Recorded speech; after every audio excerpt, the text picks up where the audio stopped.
Apreciados hermanos, explico la palabra del domingo sexto del tiempo de Pascua. La primera lectura está tomada del libro de los Hechos de los Apóstoles, capítulo 15, versículos 22 a 29. Se trata de una controversia en la iglesia de Antioquía. Nuestro pasaje hace referencia a las tensiones entre conservadores, tradicionalistas e innovadores que surgieron en la iglesia del primer siglo. Si bien es cierto, estas controversias, aunque son dolorosas e inevitables, también se pueden convertir en una oportunidad de crecimiento siempre y cuando se gestionen con sabiduría, respeto y caridad. ¿Cuál era la dificultad en la iglesia de Antioquía? Es que en general las comunidades estaban compuestas por cristianos provenientes del judaísmo y por cristianos provenientes del paganismo, los cuales mantenían su impronta cultural, su manera de pensar y su forma de relacionarse con Dios, con los hermanos y con la naturaleza. Por este motivo existían divisiones entre ellos, llegando incluso en algunos lugares a celebrar la Eucaristía cada grupo por separado. Escuchemos cuál es el motivo que los divide hoy. Algunos venidos de Judea enseñaban a los hermanos que si no se circuncidaban según el rito de Moisés, no podían salvarse. Pablo y Bernabé tuvieron una fuerte discusión con ellos, de modo que se decidió que Pablo y Bernabé, con algunos más, acudieran a Jerusalén para tratar este asunto con los apóstoles y los ancianos. Entonces los apóstoles, los ancianos y la comunidad entera, después de la reunión, decidieron escoger a algunos dirigentes de los hermanos para enviarlos desde Jerusalén con Pablo, Bernabé, Judas, por sobrenombre Barsabás, y Silas a Antioquía. Les dieron una carta autógrafa que decía: los hermanos, apóstoles y ancianos saludan a los hermanos convertidos del paganismo de Antioquía, Siria y Cilicia. Nos hemos enterado de que algunos de los nuestros, sin nuestra autorización, han sembrado entre ustedes la inquietud y provocado el desconcierto.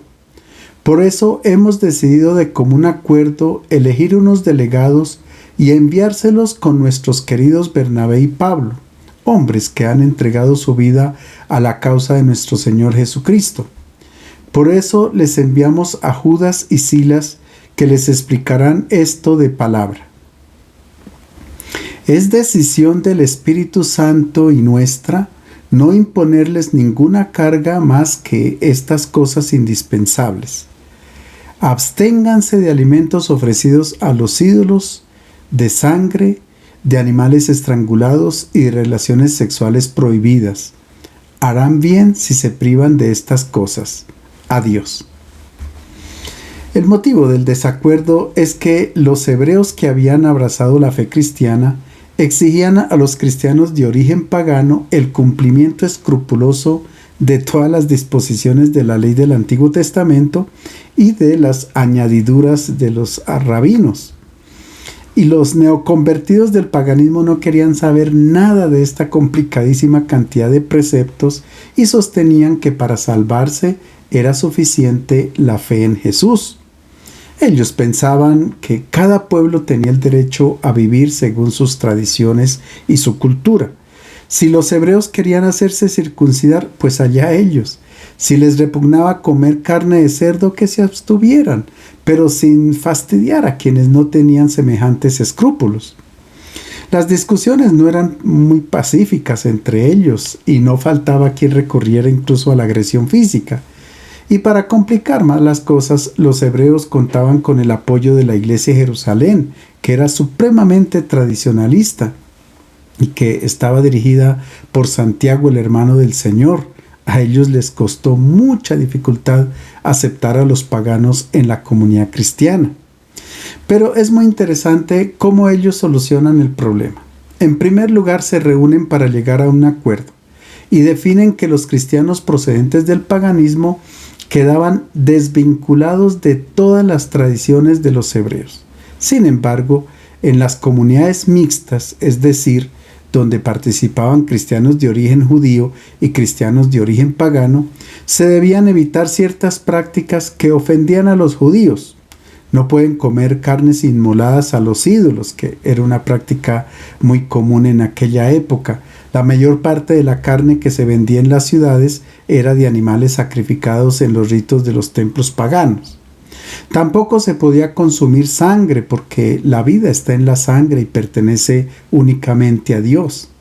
Tampoco podían comer animales sofocados y contraer matrimonio entre personas vinculadas por cualquier tipo de parentesco.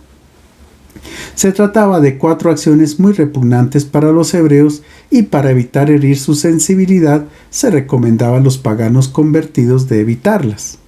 Es que no es fácil la inculturación del evangelio, porque se puede confundir el evangelio con ciertas prácticas culturales, como ha pasado a lo largo de la historia de la evangelización.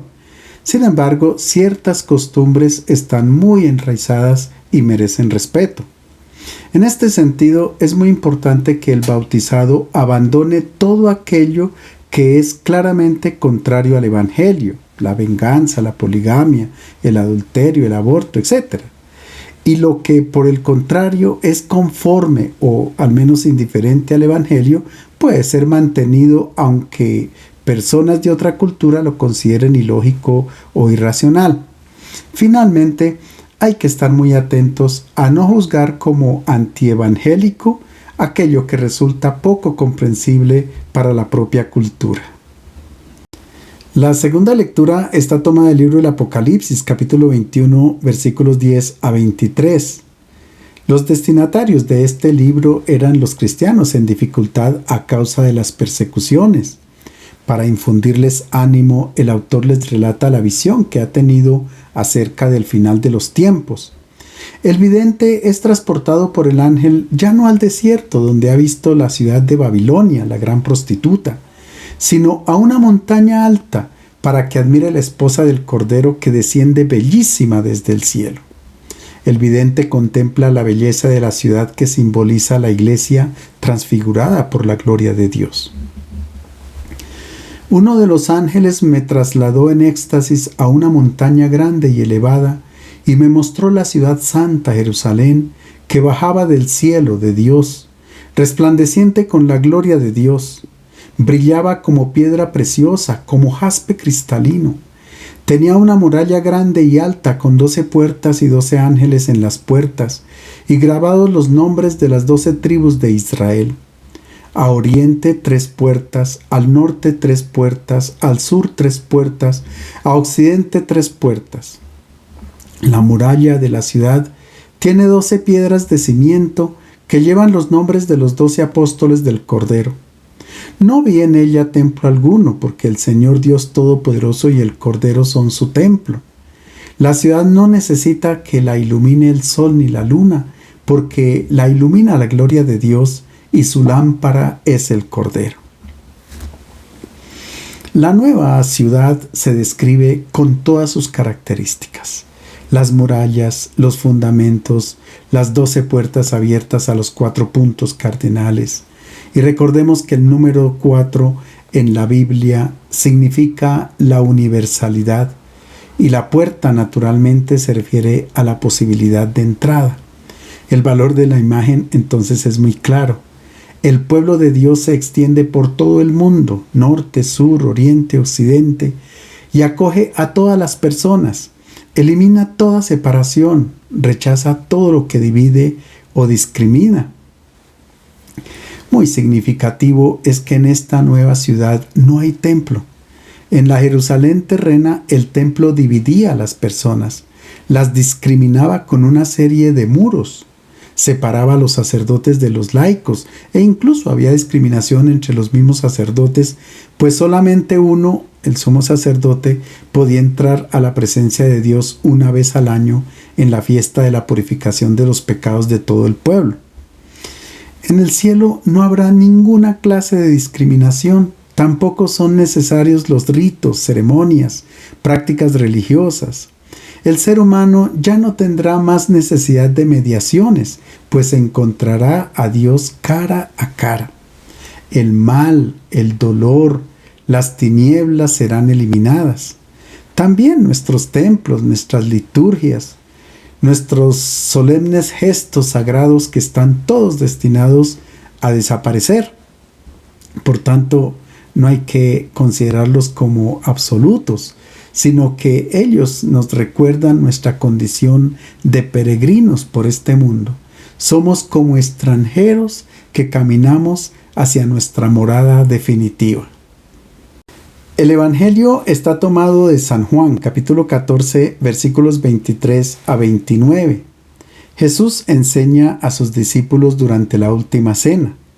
Como veíamos el domingo anterior, Judas se ha alejado del cenáculo para ponerse de acuerdo con los sumos sacerdotes en la manera como les entregaría al Maestro.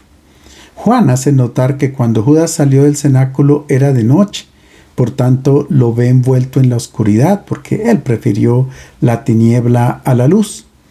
En este contexto, los 11 discípulos estaban totalmente desconcertados, al punto que Jesús les dice que no se inquiete vuestro corazón. Es que los discípulos habían cultivado muchos sueños, grandes ideales. Pensaban incluso en que su Mesías era inmortal, pero ahora se dan cuenta que Él los va a dejar. Por su parte, el Maestro les enseña ahora con un lenguaje mucho más pedagógico para prepararlos para el momento en que Él ya no esté físicamente con ellos. Jesús les promete una fuerza divina que los acompañará de tal manera que ellos podrán dar testimonio de Él y de su Evangelio ante el mundo. Es en este contexto dramático cuando 4 de sus discípulos se dirigen a Jesús para formular preguntas, cada uno de acuerdo con sus incertezas y perplejidades. Ahora bien, el número 4 indica la humanidad entera, es decir, en la boca de estos 4 discípulos encontramos los interrogantes que inquietan a la humanidad de todos los tiempos, por tanto son también los nuestros, porque estamos en las mismas condiciones, es decir, sin la presencia física del Maestro. La primera pregunta la formula Pedro. Dice a Jesús, ¿a dónde vas? Jesús le responde, a donde yo voy, tú no puedes seguirme ahora sino más tarde. Ante la insistencia de Pedro, Jesús dice, antes de que el gallo cante, tú me habrás negado 3 veces. Jesús enfatiza en la fragilidad de Pedro. Nosotros también queremos seguir al Maestro de muy buena voluntad y tenemos que tener en cuenta nuestras fragilidades, que Jesús las entiende perfectamente. La segunda pregunta es la de Tomás. Señor, si no sabemos a dónde vas, ¿cómo vamos a conocer el camino? Es también nuestro interrogante. Ante muchos caminos y muchas propuestas de vida que se abren frente a nosotros, nos es difícil escoger el camino correcto. Jesús dice, yo soy el camino y la verdad y la vida. Nadie viene al Padre sino por mí. Así que no son los medios de comunicación o las redes sociales los que nos muestran el camino que nos llevan al gozo y a la paz. Es Jesús el único camino que conduce al Padre. Luego interviene Felipe con una pregunta bellísima. Muéstranos al Padre y eso nos basta. Jesús les dijo, tanto tiempo he estado con vosotros y todavía no me conoces, Felipe. El que me ha visto a mí ha visto al Padre. Esta es otra pregunta que nos inquieta. Queremos conocer el rostro de Dios, pero el único modo de verlo es contemplar a Jesús. Y a Jesús lo contemplamos en el Evangelio. Cada evangelista, desde su propia perspectiva, nos presenta a Jesús para que nosotros lo conozcamos, porque asemejándonos a Él, nos asemejamos también al Padre del cielo. Y la cuarta pregunta, la que abre el texto de nuestro Evangelio, procede de Judas, no el Iscariote que ya había abandonado el cenáculo, sino de Judas Tadeo. Señor, ¿y qué ha pasado que te vas a manifestar a nosotros y no al mundo? El discípulo pide una manifestación ante el mundo con signos y prodigios extraordinarios que puedan suscitar admiración, así como querían también los parientes de Jesús. El Maestro percibe la desilusión de los 11 discípulos cuando escucha estas palabras de Judas Tadeo. Después de 3 años de estar con Jesús, ellos ven todas sus expectativas por el piso. Ciertamente han vivido una experiencia maravillosa, pero ahora Jesús se va, todo se acaba, ellos vuelven a su vida anterior y pareciera que nada ha cambiado. El reino de Dios anunciado por Jesús, un reino de paz, de justicia y de amor, como que no se refleja, sino que todo sigue como antes. Es un poco la desilusión que también experimentamos nosotros hoy, cuando no vemos con claridad la presencia del reino y nos resignamos a aceptar el mal. Jesús responde a Judas Tadeo lo siguiente: si alguien me ama, cumplirá mi palabra. Mi Padre lo amará, vendremos a él y habitaremos en él. Quien no me ama no cumple mis palabras, y la palabra que ustedes oyeron no es mía, sino del Padre que me envió. Jesús responde por qué se manifiesta a sus discípulos y no al mundo. Porque Él está ofreciendo la revelación de su amor, y al mundo esta manifestación de su amor no le interesa. Al mundo le interesa otras cosas, el honor, el poder, la gloria, la riqueza, la fama, etc. Tal vez si Jesús hiciera milagros extraordinarios al mundo le interesaría, pero Él dice que solo quien cree en el Evangelio puede contemplar prodigios en el mundo. En el Evangelio de Juan nunca se dice que Jesús hizo milagros, sino signos, taumata, que se manifiestan en el don de la vida y en el servicio al más necesitado. Poner los bienes en común, amar al enemigo, etc. Pero al mundo esto no le interesa, porque no se aprecia al que sirve, sino aquel que tiene muchos servidores. Las acciones de Jesús son siempre y únicamente obras de amor. Tienden a liberar al hombre de toda clase de esclavitudes a las que está sometido. La del pecado, de la enfermedad, la superstición, la discriminación religiosa y social, etc. Esta obra de liberación es la misma que, según el Primer Testamento, Dios ha llevado a cabo a favor de su pueblo. Israel ha conocido al Señor como el protector de los marginados, de los débiles, de los extranjeros, de los huérfanos y las viudas. Y si Jesús realiza estas mismas acciones, quiere decir que Dios está en él y él en Dios. Judas Tadeo esperaba que Jesús se manifestara al mundo con milagros portentosos. Recordemos el momento en que Herodes Antipas se encuentra con Jesús. Se alegra mucho porque, como había escuchado de él que hacía muchos milagros, entonces quería presenciarlos. San Lucas nos dice que Jesús ni siquiera le dirigió una palabra.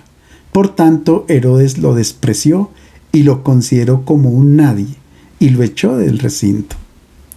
Es que a quienes esperaban esta clase de manifestaciones gloriosas, en Lucas Jesús los llama malvados. Él dice: la gente de este tiempo es malvada, pide una señal milagrosa, pero no va a dársele más señal que la de Jonás. Ahora Jesús dice a Judas Tadeo: si alguien me ama, cumplirá mi palabra. Mi Padre lo amará, vendremos a él y habitaremos en él. Amar a Jesús significa entrar en sintonía con su vida. No se trata solamente de un vago sentimiento. Quien se involucra en la vida de Jesús recibe también el amor del Padre, es decir, entra en comunión con Dios. Jesús estaba totalmente lleno de la vida divina que es amor. Ahora, esta vida divina ha sido donada a cada uno de nosotros para que manifestemos la gloria de Dios. Pero esta manifestación el mundo no la recibe. Si bien es cierto que reconocemos la presencia de Jesús en el pan eucarístico que se parte y se comparte, en el pobre, en donde dos o más se reúnen para la oración, en el Evangelio, etc., también sabemos que Él está presente en cada discípulo que ama. Ahora bien, amar significa acoger la revelación que Jesús ofrece, acoger su palabra, que en definitiva es la palabra del Padre que lo ha enviado. Jesús sabe que en este momento los discípulos tienen mucho miedo y para infundir fuerza y valor les hace una promesa. Les he dicho esto mientras estoy con ustedes. el defensor, el Espíritu Santo que enviará el Padre en mi nombre, les enseñará todo y les recordará todo lo que yo les he dicho. Un poco antes de nuestro pasaje, Jesús había prometido a sus discípulos que no los dejaría huérfanos, sino que enviaría a ellos el Paráclito, es decir, el Espíritu. La palabra Paráclito no significa únicamente el que consuela, sino aquel que está cerca, el que viene en ayuda, el que protege. ¿Y cómo actúa el Espíritu, el Paráclito que está junto a nosotros? En primer lugar, nos acompaña, porque cuando seguimos el Evangelio, el mundo nos aísla, nos considera personas retrógradas y nos podemos sentir solos, sobre todo cuando hablamos del perdón a los enemigos o de un modelo de familia, de humildad, servicio, de la vida eterna, etc. Pues bien, el Paráclito siempre estará a nuestro lado. Es esa voz interna que nos habla, que aprueba la elección que hemos hecho de seguir a Cristo y su Evangelio. Otro significado de la palabra Paráclito es defensor. El Espíritu es el que nos defiende. ¿De qué? De los pensamientos y razonamientos que nos mueven a adecuarnos a la manera como piensa el mundo. Hay voces que nos invitan a hacer lo que hace todo el mundo, a desinteresarnos de los demás, a seguir lo que nos sugiere la moda, los medios de comunicación, las redes sociales, etc. El Espíritu nos salva incluso de caer en el desánimo, porque vemos que desde hace 2000 años como que la vida sigue igual, como que nada ha cambiado. Es aquí cuando el Paráclito nos defiende y nos conduce al gozo y a la alegría perfecta. Jesús dice que el Espíritu tiene dos tareas: enseñar y recordar. Veamos la primera tarea. Es la de enseñar las cosas que Jesús ha dicho, no agrega nada. Ahora bien, el Espíritu no instruye como lo hace un profesor en clase. Él enseña de manera dinámica. La palabra de Jesús se transforma en impulso interior, orienta de modo irresistible hacia la dirección justa, estimula al bien, lleva a tomar decisiones de acuerdo con el Evangelio. Más adelante todavía, durante la última cena, Jesús dice: el Espíritu los guiará hasta la verdad plena. Y en su primera carta Juan clarifica: ustedes conserven la unción que recibieron de Jesucristo y no tendrán necesidad de que nadie les enseñe, porque su unción, que es verdadera e infalible, los instruirá acerca de todo. El Espíritu hace que nosotros comprendamos mejor el mensaje de Jesús. Y es cierto, hoy lo comprendemos mejor el Evangelio que en el pasado, gracias a los estudios bíblicos. A muchas personas les parece que como que todo está cambiando, pero no es así, porque el Evangelio permanece, continúa siendo la palabra del Maestro, solo que hoy lo entendemos mucho mejor que antes. Y sería un pecado contra el Espíritu rechazar esta nueva luz. El Espíritu nos enseña a reformular la palabra del Evangelio en un lenguaje siempre nuevo, para hacerlo más comprensible a cada cultura y en cada época. Y como decía antes, el Espíritu no es un maestro teórico, no nos da indicaciones externas, sino que actúa en nuestro corazón. Es la nueva vida que recibimos de Dios. Es nuestra nueva naturaleza. Así como un manzano produce manzanas no por instrucciones externas, sino porque es su propia naturaleza, así también nosotros los cristianos producimos frutos que son los del Espíritu que habita y actúa dentro de nosotros.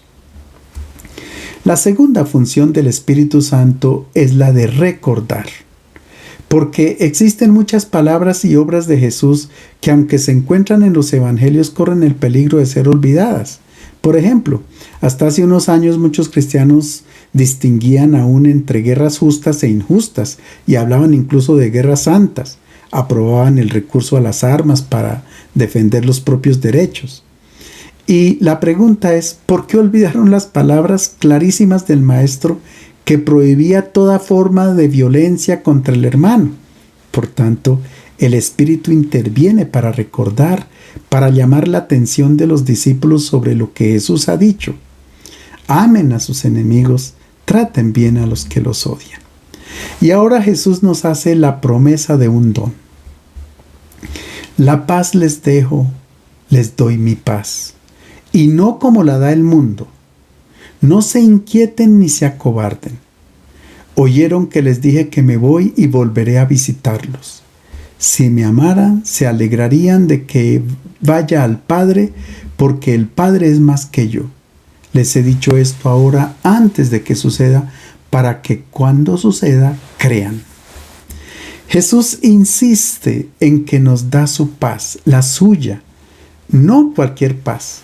Y además su paz es totalmente distinta a como la da el mundo. La palabra mundo en el Evangelio de Juan tiene 3 significados. En primer lugar es la creación, la tierra entera, y a esta tierra fue que Jesús vino y se identificó como uno de nosotros. El segundo significado hace referencia a la humanidad entera que es salvada, como dice San Juan, porque Dios no envió a su Hijo al mundo para juzgar al mundo, sino para que el mundo sea salvo por él. Y el tercer significado es negativo. Hace referencia a un grupo humano que piensa de acuerdo con la lógica del maligno y que da origen a un mundo de competición, de dominio, de esclavitud, etc. y que por tanto necesita la paz. Pero ¿qué clase de paz es la que ofrece el mundo? En Lucas capítulo 14 se habla de un rey que antes de enfrentarse en batalla con otro, examina si es capaz de vencer, de lo contrario envía una embajada para hacer la paz. Esta es la paz de los equilibrios, conservar el equilibrio mientras se pueda y tratar de reconstruirlo, pero esta no es la paz que da Jesús. Otro tipo de paz que da el mundo es la tranquilidad, es la ausencia de protesta colectiva. De acuerdo con el libro de los Hechos de los Apóstoles, el secretario de Éfeso calma a la multitud y cada uno vuelve a su casa en paz. Esta no es la paz tampoco que da Jesús. Y hay otro tipo de paz, el armisticio. Es el tipo de paz que se da entre Herodes y Pilatos, que antes vivían en conflicto continuo, pero a causa del juicio de Jesús se dan una tregua. La paz que da Jesús es un don. Es la paz que lleva consigo en su cruz, la que ofrece a los suyos después de la resurrección. La primera palabra del resucitado es paz a vosotros. Esta es la paz que debe reinar en la comunidad cristiana. Ella es potencia, irradiación y reconciliación. Esta clase de paz no se puede identificar ni con la seguridad, ni con la tregua, ni con la tranquilidad, ni el armisticio. No es tampoco la pax romana, porque estas son parciales, expuestas a la incerteza y a la fragilidad humana.